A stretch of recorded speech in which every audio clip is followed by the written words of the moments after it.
विश्व और भारत के सामने चुनौतियां क्या है? आपने इतना काम किया है और बात हम कर रहे हैं पर्यावरण के बारे में, मौसम के बारे में, जलवायु के बारे में, जल के बारे में। तो आप बताइए मुख्य चुनौतियां क्या हैं?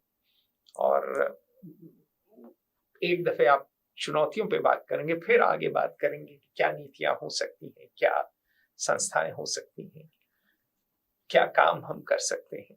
ये जो चुनौतियां जिनका आपने जिक्र किया, ये चुनौतियां स्थानीय कम है, वैश्विक अधिक है। और इनका परस्पर संबंध है, क्योंकि मौसम को और जलवायु को ले तो ये तो भौगोलिक सीमाओं को तो जानता नहीं है। भौगोलिक सीमाएं तो हमेशा बदलती रहती है। ये तो हमने बनाई है। हवा के लिए तो निर्बाध है सब कुछ। तो और पर्यावरण की जो समस्या है और जल के प्रदूषण की जो समस्या है, ये सबसे गंभीर समस्याएं है। और अब तो पढ़ने में आ रहा है, और आप बताइए, आप हम लोगों को शिक्षा दीजिए कि प्लास्टिक एंटार्क्टिका तक पहुंच गया है। ओशन में जो है प्लास्टिक तो अब एक फूड चेन का भाग बन गया है। क्योंकि जितना भी प्लास्टिक समुद्र में गया, समुद्र में मछलियों के माध्यम से आप उसको खा रहे हैं, पूरे बायोलॉजिकल साइकिल में है। उसी तरह गेहूं में भी आ गया होगा। सब में आ गया है। और जो प्रदूषक है, पेस्टिसाइड्स, इंसेक्टिसाइड्स, इनका भी अपना क्षेत्र है। तो अगर आपको सस्टेनेबल सतत जीवन की अगर आपकी परिकल्पना है, आपकी स्वयं की, आपके परिवार की, आपके देश की, आपके पूरी वैश्विक परिकल्पना है, तो अब हमको ये सोचना पड़ेगा कि ये जो जीवन शैली जिसके हम और बढ़ गए हैं, इससे वापस कैसे आए। ये सबसे बड़ी चुनौती ये है। और ये काम बातें हम चाहे कितनी करें, आसान नहीं है। एक बात बिल्कुल आपने सत्य वचन कहा, आसान बिल्कुल नहीं है। ये देखिए, यही प्लास्टिक है। हाँ, हमारे बगल में। हाँ, ठीक है, हमारी पेंसिल ये भी शायद प्लास्टिक ही है। रबर है, प्लास्टिक है, लेड है। हाँ, तो हम तो बाकी कुछ नहीं लिए हुए हैं।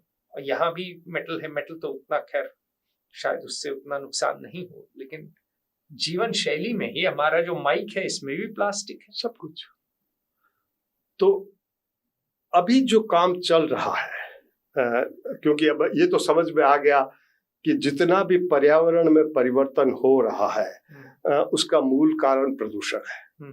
प्रदूषण के कई प्रकार हैं, और हर प्रकार के प्रदूषण को लड़ने की अलग अलग विधाएं हैं, उनके प्रभाव अलग हैं। तो उसी दृष्टिकोण से, लेकिन अगर व्यापकता की बात करें तो अब ये जो परिवर्तन हो गया है, जिसको हम ग्लोबल वार्मिंग कहते हैं, वायुमंडल का तापमान तो 1-1.5 डिग्री बढ़ गया। उसके कारण मौसम की जो अतिरेक घटनाएं हैं, उसमें वृद्धि हो गई। देखिए कितनी बाढ़ आती है, विश्व भर आती है। हाँ। अफ्रीका में देखिए कितनी दुर्दशा है। हाँ। सूडान में या लेक चैड, अधिकांश लोगों को पता भी नहीं होगा मैप पे किधर है। हाँ। लेक चैड में पढ़ रहा था अभी कुछ दिन पहले कि 90 से 95% सूख चुकी है। तो अब युद्ध नहीं होगा तो क्या होगा भाई? पानी नहीं के लिए तो सब लोग लड़ मरेंगे ना। जब पानी इतना सा है और आदमी बढ़ गए, आबादी बढ़ी है अफ्रीका की, तो इसीलिए युद्ध भी है इतना अफ्रीका में आज के दिन। बहुत अच्छा गंभीर विषय आपने उठाया कि अब पृथ्वी पे तो जल ही जल है, इतना जल है, लेकिन शुद्ध जल जो है उसकी मात्रा तो बहुत थोड़ी है। जो जल तो 2% ही उपलब्ध है, उसमें भी शुद्ध जल की मात्रा और कम है। अब इस 2% में आपको खेती भी करनी है, अधिकांश तो पानी खेती के लिए चला जाता है, 90% तो उद्योग भी है, और फिर आपने जीवन यापन के लिए, रिक्रिएशन के लिए पानी चाहिए। और जितनी पानी की कमी होती जा रही है और जितना भूगर्भ से पानी का दोहन कर रहे हैं, तो जो भूगर्भ में भी जो दबाव है उसमें परिवर्तन हो रहे हैं। आप कहीं देख रहे हैं जमीन धस रही, कभी कुछ हो रहा है, कभी कुछ हो रहा है। और आपने भूगर्भ की बात की तो ग्राउंड वाटर जिसे इंग्लिश में कहते हैं, एक आप इस पे हमको शिक्षित करिए कि बहुत से वैज्ञानिक ये कह रहे हैं मिडवेस्ट में भी जैसे भूगर्भ में से पानी निकाल रहे हैं और हमारे यहाँ भी निकाल रहे हैं, और कहना यह है कि एक दिन पानी रहेगा ही नहीं, क्योंकि ठीक है आप 5 मीटर पे पंप कर रहे थे, 10 पे किए, 20 पे किए, लेकिन एक दिन पानी ही नहीं रहेगा, फिर आप कहाँ जाएंगे?